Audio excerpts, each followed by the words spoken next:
It's a new season. We're not going to get hurt this year. This time the cup is coming home. Don't All fucking right. lie. Yeah. Go Leafs, go. And suck my ass, everybody else. There we go. All right. All right, Ba. I got to, why break tradition? I've got this fancy shot glass. And you know what? I know what I did wrong last year because What was that? What one thing? the whole reason the Leafs didn't win the Stanley Cup last year was because I was drinking bourbon like a jackass. If I look at Mexico's finest export, it's Austin Matthews. What's the second best export? My man, we got some tequila. That's the only way. Austin Matthews is Mexican. Tequila's Mexican. The cup is coming home. Let's do this, baby. Ooh, everybody blame El Jefe for last season. There you go. Yeah. Drink up. You're officially Mexican. Andale, let's do this. Bah, buddy, we did a little sneak peek when we did the good, the bad in Toronto, but this is Leaf Edition. Let's go, baby. Let's fucking go. You know what? Somber for that first kind of preseason episode we did, good, bad Toronto, where we focused on the Leafs. Let's be positive right now with how the Leafs are playing until the first round of playoffs. But right now, stuff to be positive about, and that's what this episode is. That's right. This is your first official Leaf edition of this season. Yeah. And we got a big one. We got a big one. And the episode's pretty cool, too. Let's get into it. Golly gee, what a great episode. All right. So let's first start off. Let's pretend it's the beginning of the season. I mean, technically it is, but let's pretend it's really the beginning of the season. What are your expectations of this team this year? Let's go. They're going to make the first round of playoffs, and then they're going to lose.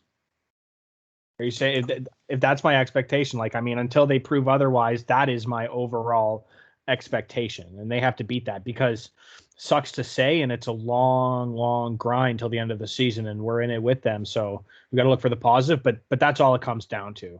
Like I said, that their play, they might play well. It's going to change my tune every now and then. Hot streaks, probably a cold streak coming. But right now, looking up positive. But at the start of the season, I think that this team's definitely not going to finish first in the Atlantic. We're probably going to be in a wild card position, I find. And we're going to be going in the first round of the playoffs. What about you? My expectation is the same as it is every year. Now, my expectation is different than what obviously, what I want them to do is win the Stanley Cup. My expectation every year is for them to win the Stanley Cup. Now, I am not one of those Leafs fans that says, oh, this is the year they're going to win the Stanley Cup. I mean, like last year I said that, but that last year I meant it. Saying that now, too. Yeah, but my expectation is for them to win the Stanley Cup. I cannot settle for anything less, and I won't settle for anything less. So that's my expectation, and I get it. It's like, it's very like, whatever, like positive, but yeah, but that's where I want to be right now. I just, my expectation is for them to win the Stanley Cup, and we're seeing, I mean, we're still so early in the season, but we're seeing teams like Tampa not have obviously the sizzle that they had last year.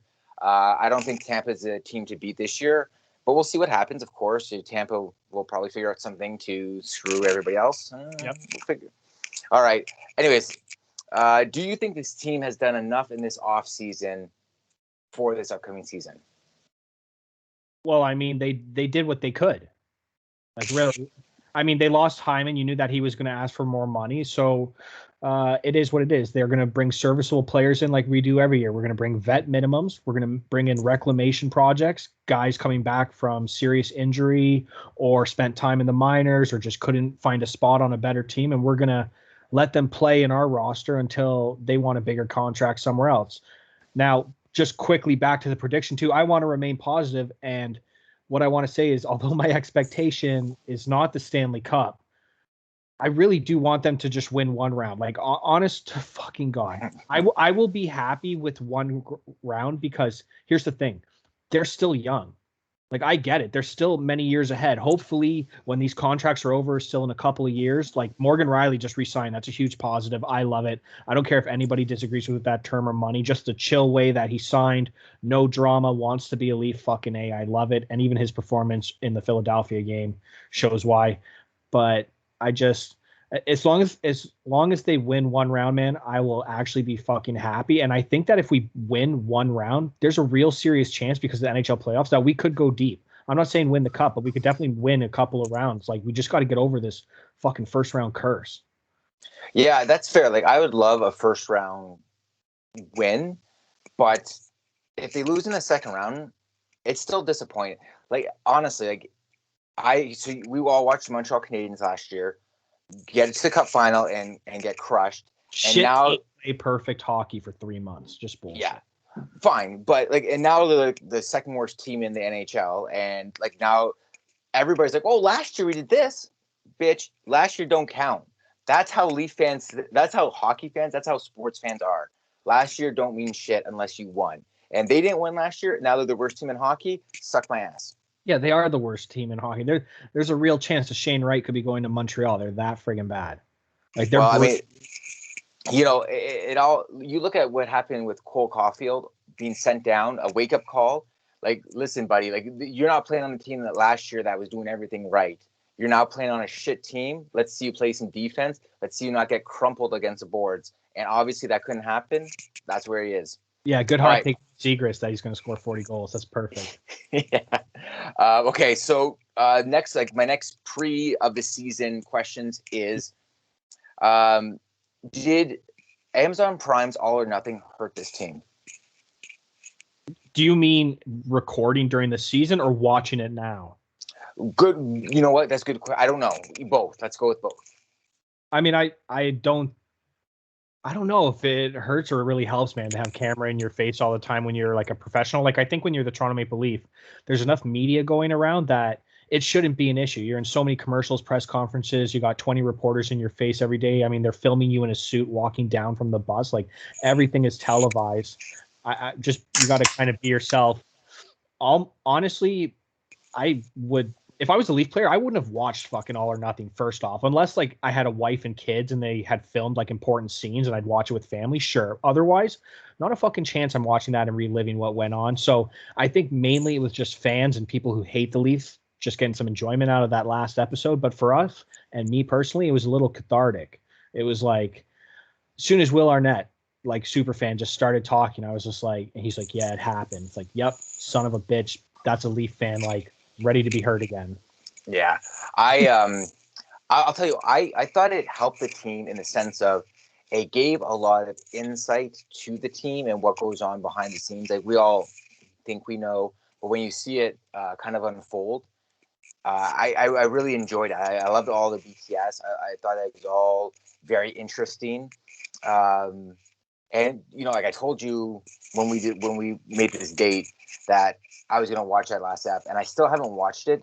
Oh, come on! You know, the same reason I haven't watched the last Christopher Nolan Dark Knight movie. Rip it up. Because what are you talking about? Because when you watch the last one, it's over. It's over. You know. And yeah. I don't really want to relive that shit. Anyway, let's. I thought it helped because it gave me some insight. But we're gonna beat, buddy, time. All right, and yeah, let's buy time to watch fucking Dark Knight Returns. I know. Yeah, I don't know what the last one was. I was like, I can't do it, man. And then it's all gone. Then Christopher Nolan. Anyways, it's not even that good. It's not even that good. Okay, well, it's good to know. Okay, you think? What's that? Yeah, I should. Maybe I'll watch it tonight. Probably not, but yeah. No, you won't. Do you think this team has an identity issue? Yes. Yeah. Yeah, definitely. And you could tell kind of at the beginning of the season, holy shit, man, was there ever a team in the NHL that was in their own head? You know what I mean? Like, totally.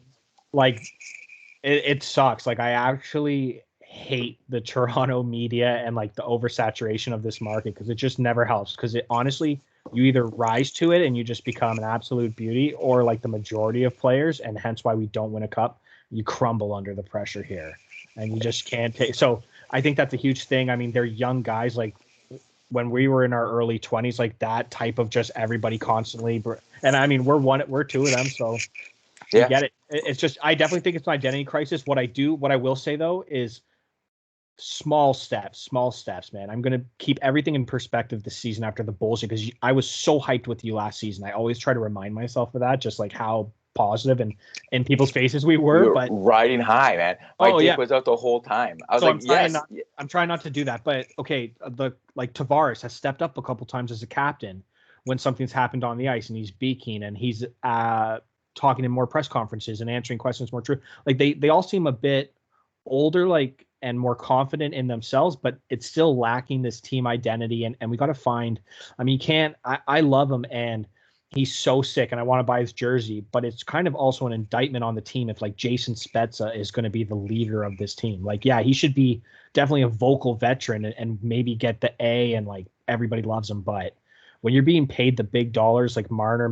Matthews needs to step up. Like he was potentially going to be the captain and he steps up product wise, like, and offensive, but I'm talking he needs to just get that big body, take a more leadership. Start yelling at guys on the bench. I think to the ref, don't get a penalty or anything, but like go up and ask him, like, what the fuck are you calling that for? I think they have an identity crisis because I think of this. I think of when the core four kind of first started to get put together, assembled. You know, the young team. They were the young team. You know, they're the young, fast team with a lot of potential.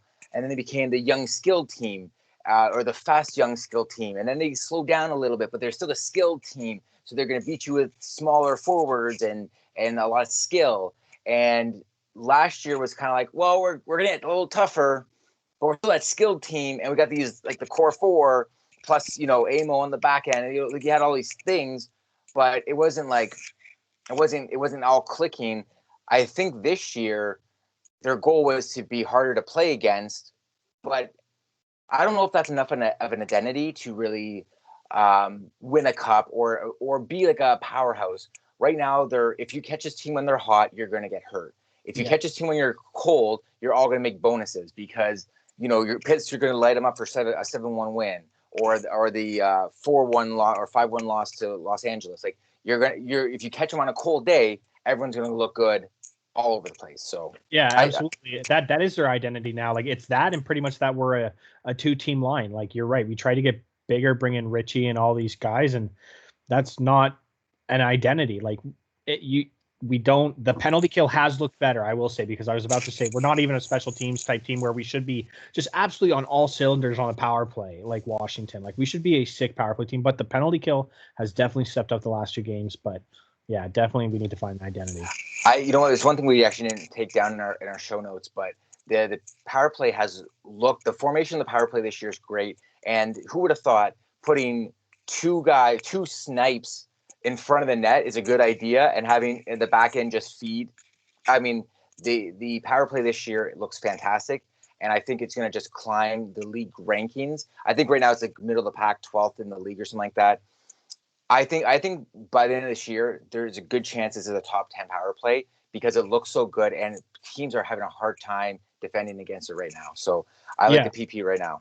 Me too. And I'm loving Tavares in front of the net with that shot on the PP. Totally. Yeah. I love the PP. Yeah. All right, cool. So moving on right now, I said it in the Good Bad in Toronto that I was going to give this team 20 games before I got like two on them about anything. You look at a guy like Matthews who didn't get a training camp and 4 or 5 new faces on the lineup. Maybe so that chemistry has to happen. So we're looking at we're at 13 games, 14 games on the season. The Leafs right now are 8-5-1, second in the Atlantic, which is great news. They went on that nice 5-game winning streak after a really, really hard start to the season. 1 loss, but they're back in the win column with a big win over Philly. A shutout win against Philly. I was watching Dangle, and he made this really good point. The Flyers are kind of like the Leafs in the sense of they're a good team. They have good players, but when they're cold, they're really cold. And we saw that in the game. Philly couldn't get much going, and Toronto looked amazing. Everything seemed to be moving right. Jack Campbell probably played the best game he's played as a Leaf, in my opinion. I thought it was the first time he looked super confident in net and understood his role in the net. So I was impressed by the gentleman Jack Campbell. So yeah, of course. I agree with you, dude. How many times did I write soup in the fucking chat? I love this guy, and he's definitely taking control of the net. And I know we're going to talk a little bit later in predictions, but this guy, he's definitely going to play a big role this season, and he's definitely going to be our starter. Oh, I'm just blanking out. What were we talking about before that? Jackie Campbell, what was your point? So far on the season, where they are in the standings. No. Okay. No. I'll have to remember it. 8-5-1. Oh, I was going to say, 6-7. Small victories. Boom, just came back to me. Small little victories along the way, because there's a few things. We go on a 5-game winning streak. That's fucking sick. That's after we had a huge cold streak and we were absolute shit. So we have that 5-game win streak. Typical, and I called it to my buddy at work. I hope he calls in and confirms it with us. But I was saying, it's LA is like the perfect Leaf trap game if you're a Leaf fan or if you've ever watched this team. 5-game win streak on a Monday night against kind of a lesser opponent from the West Coast. It's a little bit of a later start, 7:30. Jack Campbell's former team. There's enough narratives to really fuck over the Leafs. Yeah. Fine. Oh, don't forget about all the ex-Leafs playing in the lineup. Yeah. Exactly. So fine. We lose that game.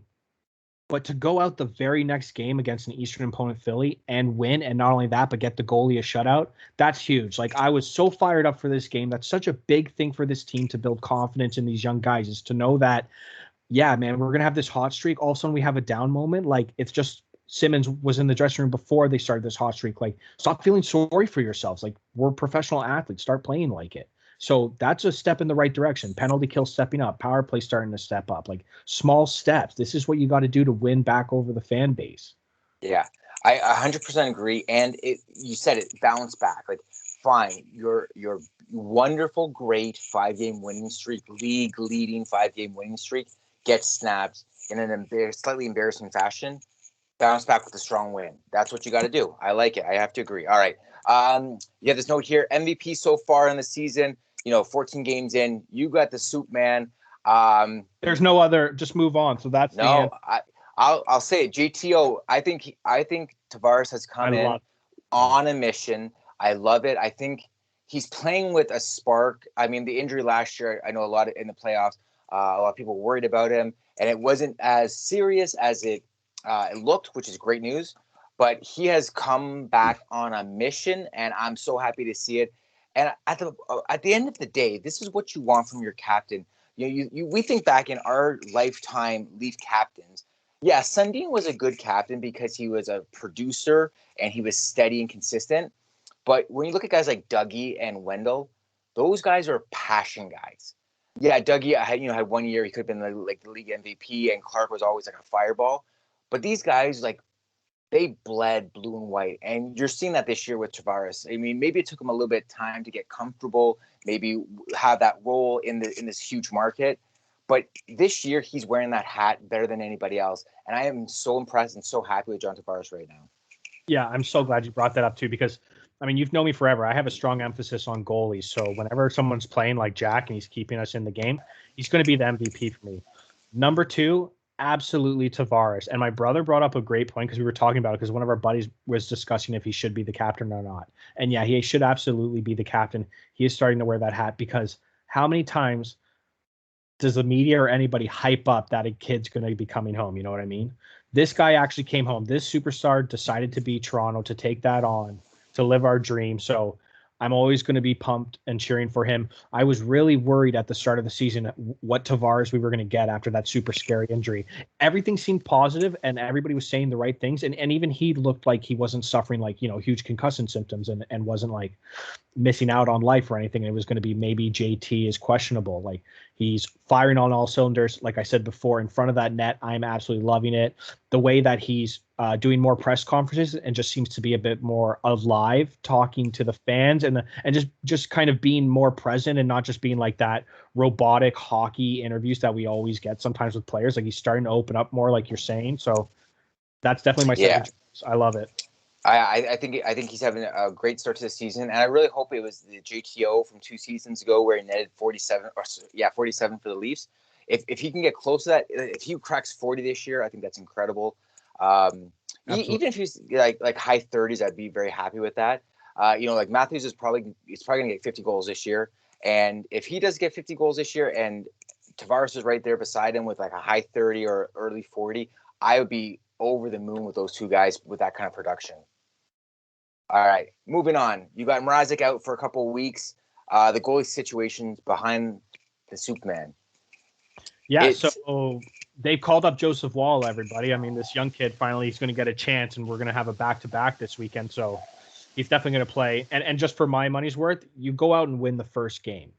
you play your ass off. I don't care who the opponent is. You try to get that first win. So then no matter, you obviously want both wins, but no matter what, you're even the series. That's like worst case going out. So you give Wall Saturday night. But besides that, obviously the team doesn't really have faith in Hutchinson. Yeah, Hutch is just not where he needs to be. Third stringer NHLer. Like he's But you know what? Like Wall, like I am petrified of this. This guy's numbers for the AHL are not good. And they're going to give it, like this is going to be a couple years ago where Coposalo, what was that kid's name? Who they threw him in an emergency situation and he got lit up and he never played a game for the Leafs again. Like it was, I am petrified that this is that situation because with his numbers they're not looking like a starting AHL goalie. And we're going to throw this guy in on hockey night. I mean, talk about pressure. The thing is, it's weird. Like I got this weird thing about Americans on this roster, and every year there seems to be another American, and I don't care if you bring me a cup, I don't care, but there has to be some correlation, maybe with the pressure put on by them. But another American on the roster, another American goaltender. Let's see what happens. I'm hoping, but I'm not expecting much. Hey, I love old school. If we had just a bunch of good old Ontario boys filling out the roster. But, man, I've heard the American thing from family since the Brian Burke era, bringing Phil Kessel, and there's always more American. But you know what? The thing is, if you bring an Ontario kid in, the pressure is that much higher. You bring this American in, maybe there's a little bit more swag. Like, did you see how happy Jack Eichel was ringing that fucking siren in Vegas? This dude had an erection as hard as it ever been. It was ripping the skin. Wouldn't you? No, I wouldn't, because if you're a high draft pick like Jack Eichel and you have all this bad media following you around and you finally get out, I'm hiding under a rock for at least 6 weeks before I get into the public eye again, because this guy, I had never seen him stand so tall. I had never seen him be so proud. His chest was all puffy and everything, and he rang that thing. Oh, dude, this guy, I'm calling it now. He's going to be in the NHL player assistant program within the first 6 weeks of him playing for or being in Vegas. I'm calling it now. This guy's going to have nothing but issues. Okay. Set on Team USA, man. Yeah, USA. All right. Haul out for consecutive games. This is a good point you brought up. I have a theory. What do you think? I'm guessing your theory is trade. Yeah, man. Let's hear it. I think they're making him a little bit hungry. They're going to do a showcase, or him or Dermott is one of the two that the guys are currently on a showcase to be shipped. Yeah. So just a spoiler alert, I won't bring it up again, but that was going to be one of my predictions, was that a defenseman was going to be shipped out. I don't know who between the two. I mean, you protected Hall from Seattle, and I'm not saying it's the better move to give up a guy for free. I'm really not saying that. Fuck Seattle. I don't care. But like, I don't know. Have you already given up on him? I think you're right. It's time to light a fire under his ass. I actually feel like Dermott could be the guy on the way out. Now, besides playing with Riley, because Riley's so offensive that Dermott was getting fucking burned. He's actually had a pretty solid season, Dermott, comeback for who he is. So I don't know. I definitely could see Dermott going. I think Hall stays, but like, what do we get? Like, what do you get? Like, low, a prospect or a serviceable, replaceable guy of the same quality? The only thing I could see happening is you move him out for that little bit of cap space in case you're bringing somebody in with a bigger cap hit. Yeah, but I don't even know if that's the case, because when it comes down to it, well, I think Hall's at 1.5 on the season, and Dermott's at slightly over that, or maybe $2 million, something like that. So they're about the same money. So it's I can't imagine it being that big of a deal for cap space. It's obviously that they feel that they either have something with Liljegren and Sandin, which watching those guys play, like Sandin, for my money, reminds me of a young Morgan Riley before all the maturing, I guess I'll call it. But I'm kind of blown away by how well this kid plays. I think he's got great moves. He's got great hands, and I think he's actually better than Morgan Riley. But it's such a small sample size. I can't overly commit to that. But at the end of the day, I would like to see Hall stay. I like Hall's size. I like his commitment, but I like Dermott's movement. This guy can move. He's got the speed. I like it. So he's got that little bit of an edge to him too, Dermott, and it burns him on penalties sometimes, and they're really bad penalties and they're frustrating. But there's other times where it's like, yeah, get the hell in there. I like seeing that. So, but out of the two, even though I was really hyped for Dermott coming out of Erie, I definitely want Hall to stay out of the two. But your salary cap thing, I guess, kind of makes sense if I'm trying to think of a situation where one of them's dealt. And just quickly too, because you said Sandin, I have been impressed, even though the few times he's been burned. But the other guy too that you brought up, Liljegren, his poise and confidence that is building each game is pretty impressive. Like this guy, there are times where the puck is back in our zone, and it's just the simple defensive thing of putting on the brakes, resetting the play, letting a line change happen. He does that a few times, and I'm just like, man, that is an NHL defender. Like that is a mentality. I'm liking what I'm seeing. You know, like we'll get into it because it's the next point. The two young guys on D, you know, when they got drafted a couple of years ago, I expected them 1 year, maybe 2 years with the Marlies before they made the jump. And that hasn't been the case. It took a little bit longer, but right now they're looking fantastic. And I just hope that they continue to gain experience. They have the speed on a defensive core that is looking slow early in the season. Yeah. You know, Brody is looking slow. Muzzy is looking slow. Muzzin, I could see he must be the talk on the radio is that he's probably working with some kind of injury, like a low grade injury. So I can see he's trying to be more physical, but I'm wondering if that's affecting his regular play, because I don't mind Muzz as one of those guys where he's somewhat physical, but more or less a very stick active defenseman. Yes. And taking the puck off as opposed to the big hit. But I know they want the physical play from him because he's that kind of body guy. And I don't know if Hall is the kind of guy that can commit to that kind of play, because he's a much more of a high commitment kind of guy. He's one of those guys that you're going to see him, follow a player around as opposed to, letting him escape by, or he's going to grab a guy in front of the net. But he's not necessarily a big hit kind of guy, where I think Muzzin's trying to be that big hit guy. Yeah, absolutely great point, man. Because I was just about to say about Hall that he is the type of guy, it's not a big hit. He's the guy that's holding the guy against the boards and just not letting off, and the puck battle in between the skates, that great defensive play where the crowd starts to clap. Like that is where Hall shines when he's on point. So yeah, I definitely agree with all that. Like he's a 6'4" big body, guy. So yeah, he's going to lean on a guy. He's going to burn some energy. It's like the MMA rule. If you sit on a guy for 5-minute round, he's going to be tired. And if you're going to do that in shift work, the guy's going to burn out. So, anyways, and that's part of the thing too that they also need to improve on with those guys. And it's what needs to improve with the power play is just quick efficiency, getting out of the zone. Like the power play, they should be telling those guys no more than 3 passes before a fucking shot. I don't care if a guy blocks it, but you are just going to rip it. So it's the same thing with those pairs. Like no more tricky stuff, no more of the back and forth plays across the crease. Like it's simple hockey. And I think that was part of the thing that burned them at the start of the season is they kind of forgot how to play the game of hockey. They were trying to like individually prove that they weren't that team from last year. Like they weren't that player from last year. Yeah. I also think that the defense needs to play with more of an edge. I just don't think they don't look mean, like they just look like guys who are playing. Like when I think of like Darian Hatcher prime for the Dallas Stars, like cracking people's skulls, that's a defenseman I don't want to go against. And that's what I want on my team. I want a guy that I want Dmitry Yushkevich back. Number 36 in the blue and white, the fucking tree. I want the tree back because that guy took a puck to the face and kept going. Like that's I want scary looking Soviet. I don't even want a Russian defenseman. I want a Soviet to come back and just be like this Cold War warrior that's just gonna crush guys in the corners. Yeah, you don't think I want a Gary Roberts type leader on this team, hops out of the penalty box and goes on a breakaway to score constantly like every 3-4 games? Yeah, I would love to have some of those team players.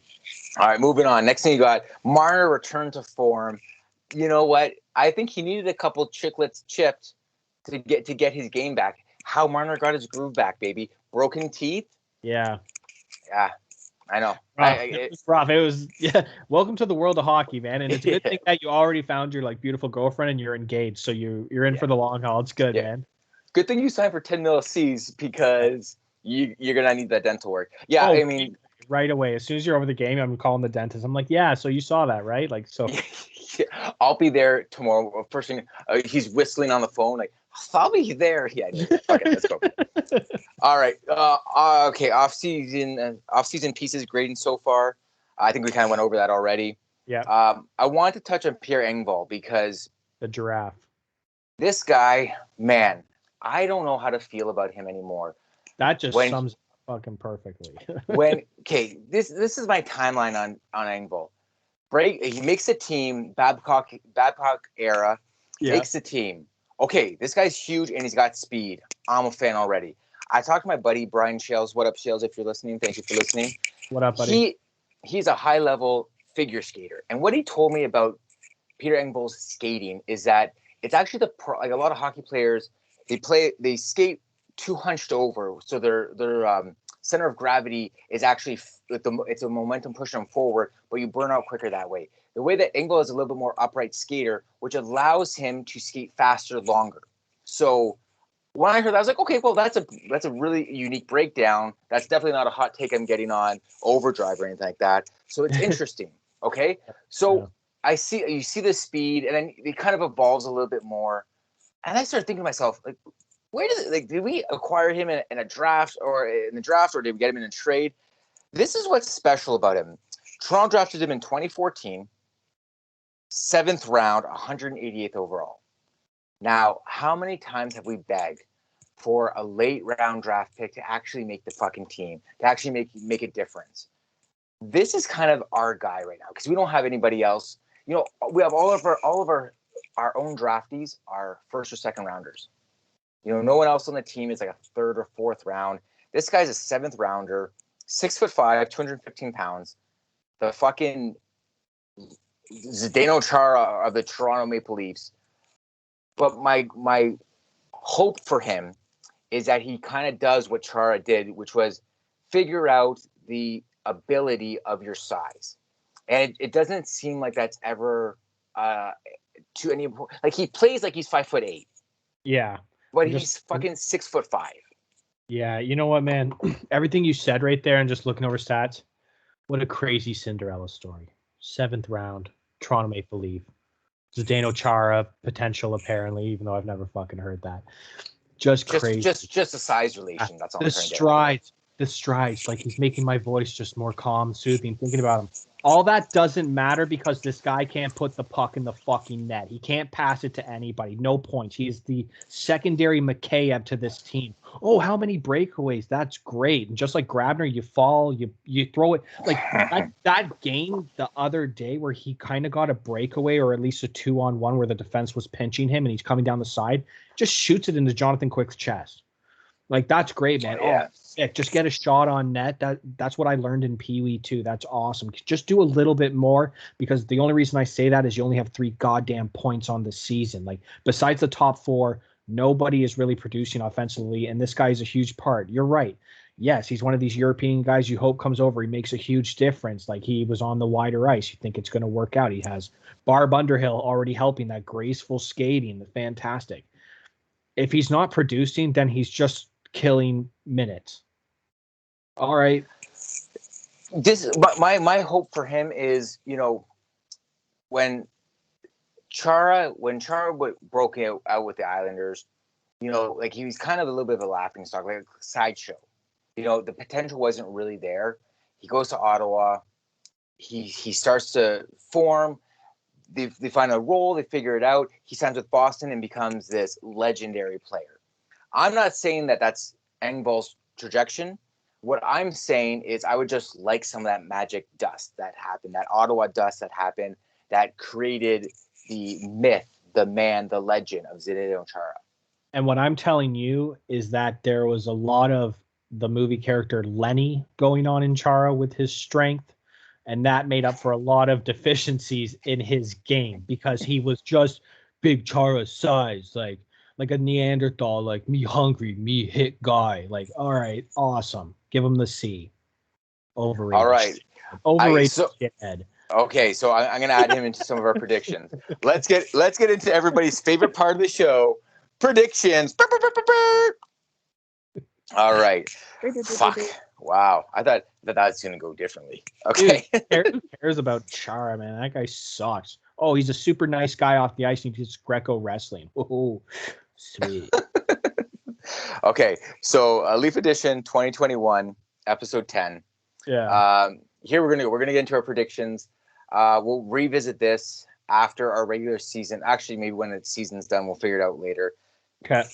Let's start off. What is the Toronto Maple Leafs regular season record going to be? Bah. So that's what I was kind of talking to you about beforehand. We were trying to discuss, what would be the point threshold to make the playoffs? What are they gonna?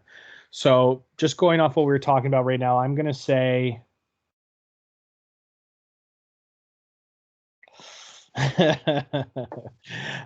44 wins, 30-8 for 96 points. Okay. And I think that's friggin' wrong. But I think there's not enough losses. I think the Leafs are going to crack 100 points. I wanted so bad to do that, yeah, but I think this is what's going to happen. I think you're going to see like Florida is just like flying, Carolina's flying, but there are teams falling quickly. Like Detroit has something going on, but they're not there yet. So there's a lot of wins to happen with Detroit. Ottawa is like a fucking shit show. Like Ottawa had all this hype because they were able to beat the Leafs. They had the best record against the Leafs in the regular season last year. Not because of that, but they had that. And so a lot of people. Yeah, how many times do I tell you Ottawa steps up against us? Yeah, no, I get that. They just suck against everybody else. Yeah. And what's going to happen is the issue that we all knew beforehand, which was goaltending. That goaltending is going to be the story of this season with all the teams. I'm calling it now. Carey Price gets traded this year. I'm calling it this year. That's my early hot take. Carey Price gets traded. You think they're going to move that? What to the Leafs? No, that's where you think he'd go. Don't say that. Okay, that's for another case. And let's get back to my predictions. Okay, I'm going to say wait. Just quickly about Carey Price, man. I honestly thought he was going to be going to Seattle. So now that didn't happen, I have no clue. But moving on to predictions. Yeah. Okay. So I got 46. I think 46 wins. So that gives the Leafs 92 points. I'll say 8 ties and whatever the rest of that math is. Can I put an asterisk beside my record so I get like 0.2% of a point if this is right? Even though I have them at 96 points, if the threshold to get in the playoffs is over 100 points, I have the Leafs making the playoffs, like no matter what. That's as a prediction. Okay, I'm going to say 100 points. So okay. Yeah. All right. So the next prediction we got is who will lead the team in these categories? Goals, points, and then I want a goalie win number. Go for it. Who will lead the team and how many goals? So I kind of did it like I did last year where I just did the top 4 and just quickly I'll rattle them off. So number 1, who I think is going to lead the team in goals, obviously Matthews. And even though I'm hoping I'm a little wrong, I think he's going to be getting 48 goals this season, just under 50. Okay. And then quickly, second is going to be Tavares. I have him hitting 40 goals on the season, and that is a little hot take prediction. Tavares is back. I like it though. Then big Willie Snizbo Nylander with 36 goals. And I have Marner. Yeah, he's going to have a season. That's a prediction I'm having. And then Marner's going to have a nice solid 25 goals. The boys are going to step up. I think Spets is going to get like 20 goals this season too. I wouldn't doubt it, man. Absolute Leaf legend. I don't know what teams in Ontario he played beforehand on, but this guy I think just the Leafs. I'm pretty sure just the Leafs. Pretty sure. He also played for the Mississauga Ice Dogs when I worked for the Ice Dogs, and I didn't think he was that big of a deal, but I'll take it. All right. All right. So when it comes to apples, who do you think is going to lead the team in A's? So I just wrote down point wise, so I'll just look quickly. Oh yeah, so obviously Marner. And I have Marner leading right now with 56 assists. 56, okay. Yeah. Okay, and I said Marner wanted to go more. Yeah, I went Marner and I said 65. Oh, good. Yeah. Whatever. Take the hot take.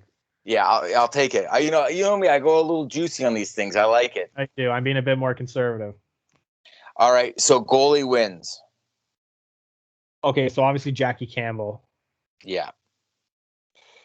Man, and I'm telling you right now, like, I think there's a serious chance, and this is almost a prediction too I want to make, but I really hope he stays healthy. But if Campbell's healthy, man, he's playing over like 60 games, I almost think. Like with the way that this Mrazek and this team, like I don't know. I hope not. They wanted to bring in the tandem, but I could see him like no problem 56, 57, 58 games and possibly going over 60. Ooh. Okay, so you're saying 60? 60 wins? No. Insane. No. I'm saying 60 games. I'm saying like he's going to be predominantly the starter. Like he could be close to like a Freddie a couple years ago number. Like it'd be close to Jackie Campbell playing 60 of the games. I'm not saying 60 wins. They only have 44 wins on the season, I'm predicting. So yeah, right. Yeah. Okay, so I'll say with 44 wins, I'll give Mrazek. I'll say 32 wins for Jackie Campbell out of the 44. Okay, I got Campbell as well. Obviously, I think we're both on ingredients in that. I got 36 wins. Yeah, I think Maz is probably going to end up with. I think he's probably like 10 or 11 wins, to be honest, because I think he's probably going to be out more than he's going to get wins. So, how many wins did you have on the season? I had 46 wins. I gives Mrazek or Wall 10 wins. Yeah. Okay. All right. So I got a couple oddball predictions. Wait. Change my record. Change my record prediction. Okay, go for it. Go to 45 wins, 29-8.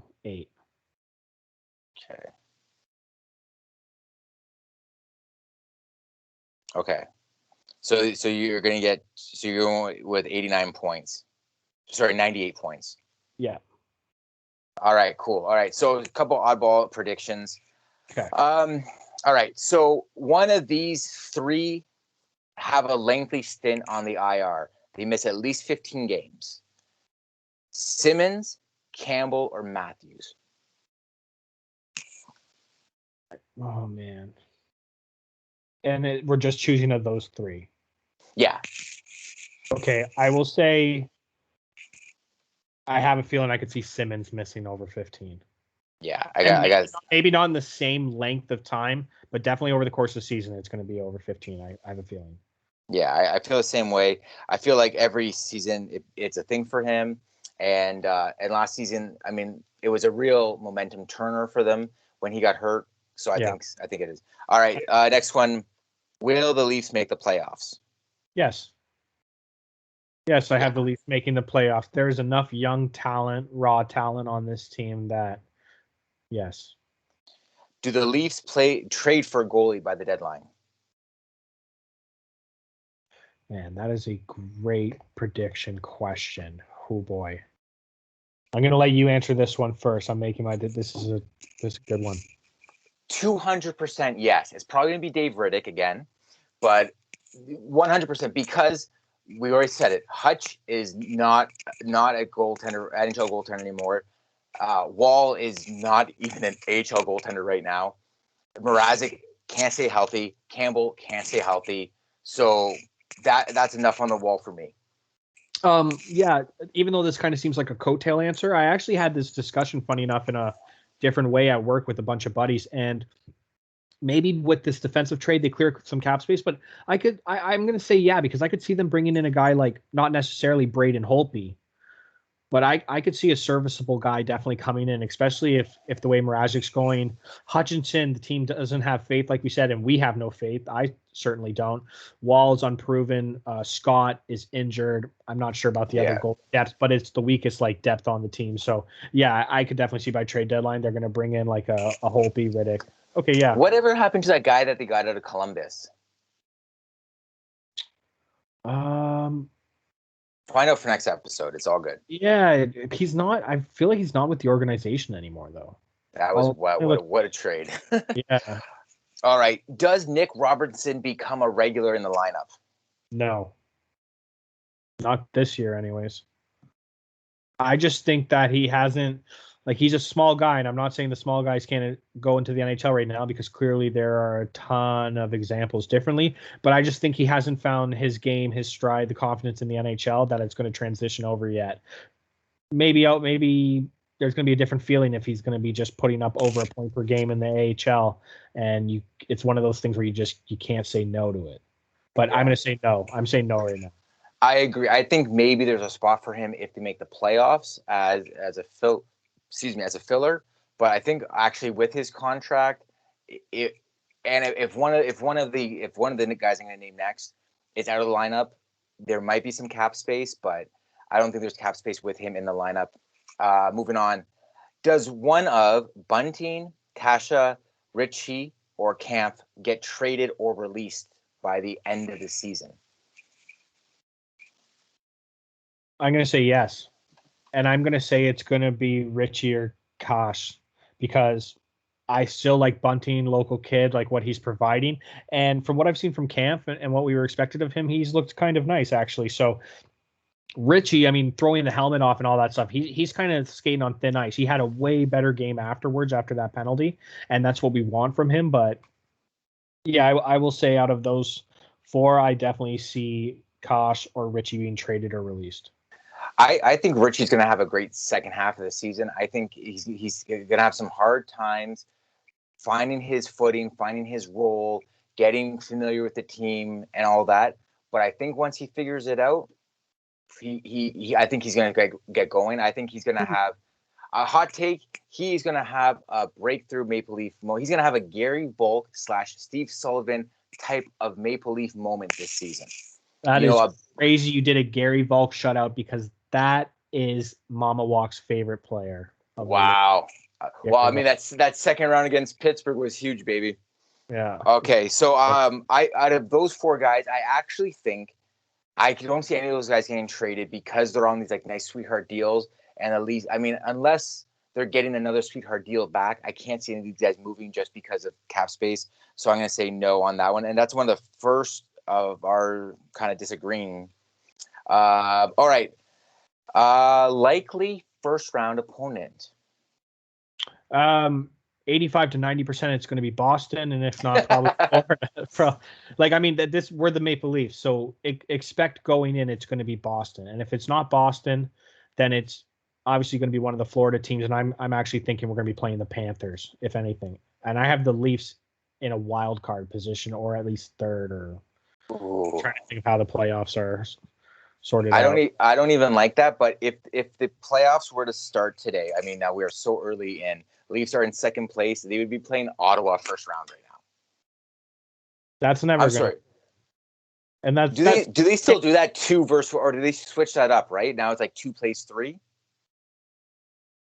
Oh man, you're on air live, and Ottawa wouldn't be in the Atlantic. You got to go both Eastern divisions, right? Like the East, they wouldn't be playing Ottawa, would they? Yeah, they play their divisional rival, not their. Well, it's Ottawa's record now. Ottawa is 3-8. First round exit. Yeah, like the Leafs right now are 8th in the league. Yeah, if they go down to Ottawa, I might have to give up. I might have to give up hockey as a sport viewer. I don't know how. I'm sure that'll do it. I'm sure that'll do it after losing to Montreal. Yeah, like I'd rather lose to Montreal. At least they have legacy behind them, where Ottawa has nothing but shit behind them. No, the worst thing to ever possibly happen was to lose to Montreal, and it happened. All right. I'm gonna guess their possible first round.